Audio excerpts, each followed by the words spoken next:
A mint is an industrial facility which manufactures coins that can be used in currency. The history of mints correlates closely with the history of coins. In the beginning, hammered coinage or cast coinage were the chief means of coin minting, with resulting production runs numbering as little as the hundreds of thousands. In modern mints, coin dies are manufactured in large numbers and planchets are made into milled coins by the billions. With the mass production of currency, the production cost is weighed when minting coins. For example, it costs the United States Mint much less than 25 cents to make a quarter, and the difference in production cost and face value helps fund the minting body. History. The first minted coins. The earliest metallic money did not consist of coins, but of unminted metal in the form of rings and other ornaments, or of weapons, which were used for thousands of years by the Egyptian, Chaldean and Assyrian empires. Metals were well suited to represent wealth, owing to the great intrinsic value and their durability, divisibility and rarity. The best metals for coinage are gold, silver, platinum, copper, tin, nickel, aluminum, zinc, iron, and their alloys. Certain alloys of gold, silver, copper, and nickel have the best combination of the required qualities. The first mint was likely established in Lydia in the 7th century BC for coining gold, silver, and electrum. The Lydian innovation of manufacturing coins under the authority of the state spread to neighboring Greece, where a number of city-states operated their own mints. Some of the earliest Greek mints were within city-states on Greek islands such as Crete. A mint existed at the ancient city of Cydonia on Crete at least as early as the 5th century BC.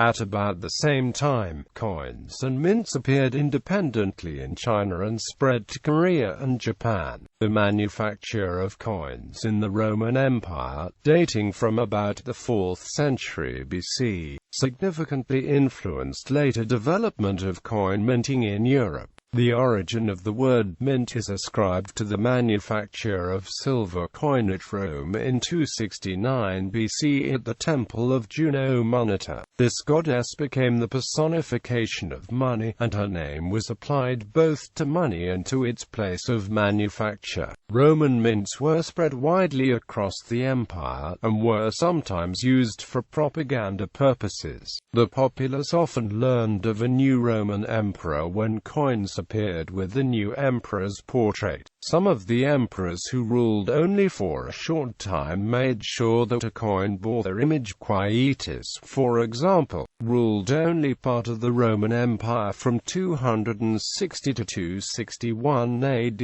and yet he issued 2 coins bearing his image. Early minting technology. Ancient coins were made by casting in molds or by striking between engraved dies. The Romans cast the larger copper coins in clay molds carrying distinctive markings, not because they knew nothing of striking, but because it was not suitable for such large masses of metal.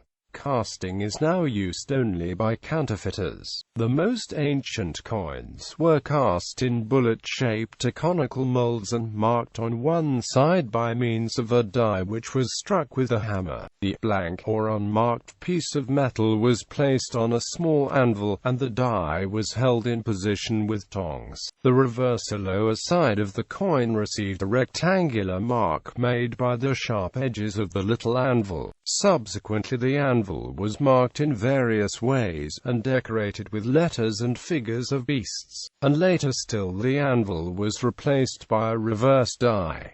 The spherical blanks soon gave place to lenticular-shaped ones. The blank was made red-hot and struck between cold dies. One blow was usually insufficient, and the method was similar to that still used in striking medals in high relief, except that the blank is now allowed to cool before being struck. With the substitution of iron for bronze as the material for dies, about 300 AD, The practice of striking the blanks while they were hot was gradually discarded. In the Middle Ages, bars of metal were cast and hammered out on an anvil. Portions of the flattened sheets were then cut out with shears, struck between dies and again trimmed with shears. A similar method had been used in ancient Egypt under the Ptolemies but had been forgotten. Square pieces of metal were also cut from cast bars, converted into round discs by hammering and then struck between dies.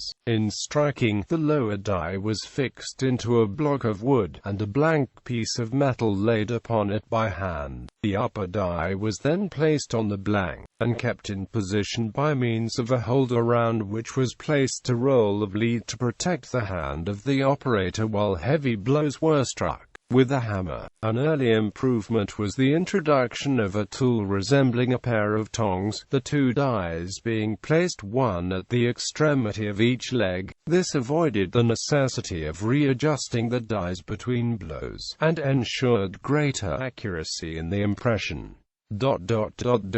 The screw press minting by means of a falling weight intervened between the hand hammers and the screw press in many places. In Birmingham in particular, this system became highly developed and was long in use. In 1553, the French engineer Aubin Olivier introduced screw presses for striking coins, together with rolls for reducing the cast bars and machines for punching out round discs from flattened sheets of metal. 8 to 12 men took over from each other every quarter of an hour to maneuver the arms driving the screw which struck the metals. Later, the rolls were driven by horses, mules or water power. Henry II came up against hostility on the part of the coin makers, so the process was largely discarded in 1585 and only used for coins of small value, medals and tokens. The system was reintroduced into France by Jean Varine in 1640, and the practice of hammering was forbidden in 1645.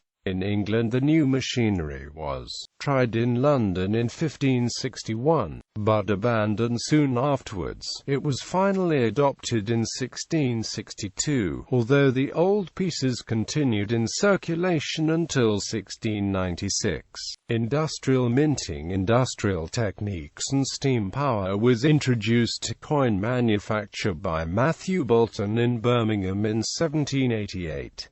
By 1786, two-thirds of the coins in circulation in Britain were counterfeit, and the Royal Mint responded to this crisis by shutting itself down, worsening the situation. The industrialist Matthew Boulton turned his attention to coinage in the mid-1780s as an extension to the small metal products he already manufactured in his factory in Soho. In 1788 he established a mint as part of his industrial plant. He invented a steam-driven screw press in the same year, which worked by atmospheric pressure applied to a piston. The piston was in communication with a vacuum vessel from which the air had been pumped by steam power. He installed 8 of these state-of-the-art steam-driven presses in his factory, each with the capacity to strike between 70 and 84 coins per minute. The firm had little immediate success getting a license to strike British coins, but was soon engaged in striking coins for the British East India Company, Sierra Leone and Russia, while producing high-quality planchets, or blank coins, to be struck by national mints elsewhere. The firm sent over 20 million blanks to Philadelphia, to be struck in 2 cents and half cents by the United States Mint. Mint director Elias Boudinot found them to be perfect and beautifully polished. These were the first truly modern coins. The mass production of coinage with steam-driven machinery organized in factories enabled the achievement of standardized dimensions and uniform weight and roundness, something no counterfeiter of the day could hope to achieve. Boulton also pioneered special methods to further frustrate counterfeiters. Designed by Heinrich Kuchler, the coins featured a raised rim with incusa sunken letters and numbers. The high technology of Soho Mint gained increasing and somewhat unwelcome attention. Rivals attempted industrial espionage while lobbying with the government for Boulton's mint to be shut down. Boulton was finally awarded a contract by the Royal Mint on 3 March 1797, after a national financial crisis reached its nadir when the Bank of England suspended convertibility of its notes for gold. The twopenny coins measured exactly 1.5 inches across. 16 pennies lined up would reach 2 feet. Between 1817 and 1830, the German engineer Dietrich Uhlhorn invented the press monetaire, a level coin press which became known as the Uhlhorn press. His steam-driven knuckle-lever press made him internationally famous, and over 500 units had been sold by 1940.